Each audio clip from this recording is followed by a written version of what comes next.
आज की तारीख में हमको मिल्की वे कुछ ऐसा दिखाई देता है। पर इंटरेस्टिंग बात तो ये है कि आज से 20 साल पहले हमारे पेरेंट्स को मिल्की वे कुछ ऐसा दिखाई देता था, तारों से भरा हुआ।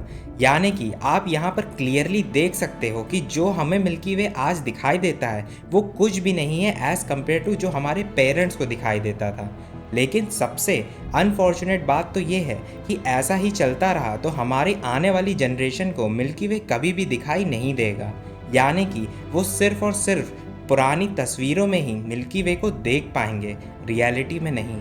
लेकिन ये मामला सिर्फ स्टार्स या मिल्की वे के दिखाई देने का ही नहीं है, बल्कि इसका जो लार्जर पिक्चर है ना, वो वास्तविक में एक बहुत ही गंभीर प्रॉब्लम की ओर इशारा कर रहा है। क्योंकि ये कहीं ना कहीं ये बताता है कि हम ह्यूमंस का एग्जिस्टेंस आज की तारीख में इतना पावरफुल और डोमिनेटिंग हो गया है ओवर द अदर स्पीशीज़, और जिसकी वजह से हम ह्यूमन पूरी पृथ्वी के भविष्य के साथ गैम्बल कर रहे हैं। और वो आपको जल्द ही पता चल जाएगा कि ऐसा मैं क्यों कह रहा हूँ।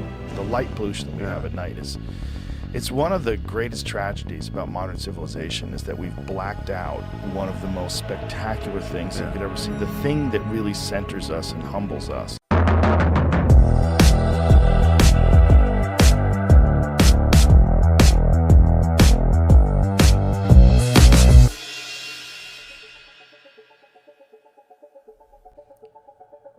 आइए हम यहाँ पर एक इंटरेस्टिंग से पैटर्न को समझते हैं। आज की तारीख में इंडिया में सिर्फ 7 ही ऐसी जगह हैं जहाँ पर मिल्की वे को साक्षात देखा जा सकता है। लेकिन आज जो इंडिया की करंट सिचुएशन है ना, वो अमेरिका में 1994 से ही ऑलरेडी हो चुकी थी। इनफैक्ट वहाँ की सिचुएशन इतनी ख़राब हो चुकी है कि आप सिर्फ इस बात से ही अंदाज़ा लगा सकते हो कि एक दिन जब वहाँ के आसमान में एक ग्रेइश वाइट बादल नज़र आया तो वहाँ के लोग उस बादल को देखकर इतना घबरा गए कि उन्होंने यूएस की इमरजेंसी सर्विस 911 को मदद के लिए कॉल कर दिया। 1994 की ये बात है जब यूएस के लॉस एंजलिस शहर में सुबह के 4:30 बजे एक भूकंप आया था। इस भूकंप से इतनी हलचल हुई थी कि पूरे शहर की लाइट चली गई थी और पूरे शहर में अंधेरा छा गया था। इसलिए उस लाइट को सही करवाने के लिए वहाँ के लोग जब अपने घरों से बाहर निकले तो उनकी नज़र अपने आसमान पर पड़ी। आसमान को देखकर वो इतना शॉक रह गए।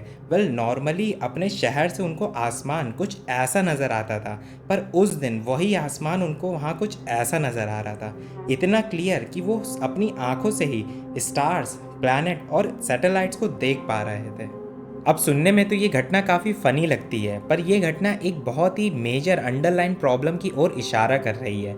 जिन लोगों ने भी इस घटना के बारे में रिपोर्ट किया था वो सब लोग बच्चे नहीं थे बल्कि एडल्ट्स थे, जिनकी एवरेज एज 30 साल की थी।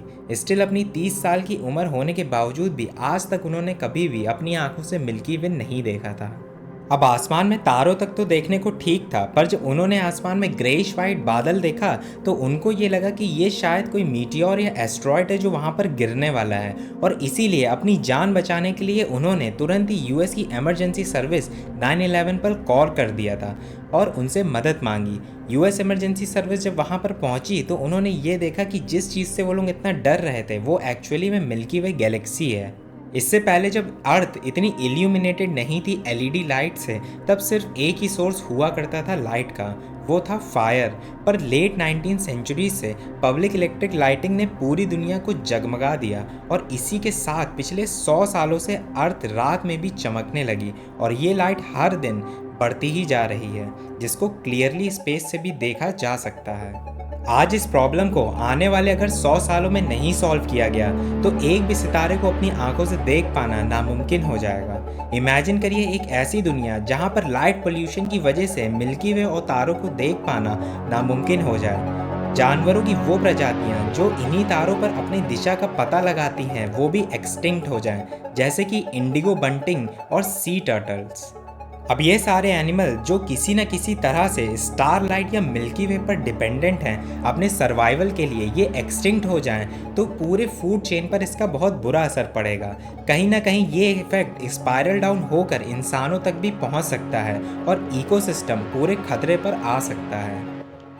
एस्ट्रोनॉट किसी भी जगह की लाइट पोल्यूशन को बॉटल स्केल से मेजर करते हैं, जो कि 1 से 9 तक स्प्लिट किया गया है। बॉटल स्केल 1 में आप अप टू 5000 स्टार्स को देख सकते हैं। पर जैसे जैसे आप ये स्केल के ऊपरी लेवल पर बढ़ते जाएंगे, लाइट पोल्यूशन और भी ज़्यादा वर्स्ट होता जाएगा। इस स्केल को पूरे वर्ल्ड मैप में प्लॉट किया जाए तो जो एरिया डार्क ग्रे है वहाँ की नाइट स्काई की क्वालिटी बेस्ट है। इन लोकेशन पर आप अपनी आंखों से मिल्की वे को देख पाएंगे, लेकिन जैसे ही कलर डार्क ग्रे से ब्राइटर शेड्स की तरफ मूव होते हैं, वैसे ही वहाँ की नाइट स्काई की क्वालिटी ख़राब हो जाती है और स्टार्स का दिखना बंद हो जाता है।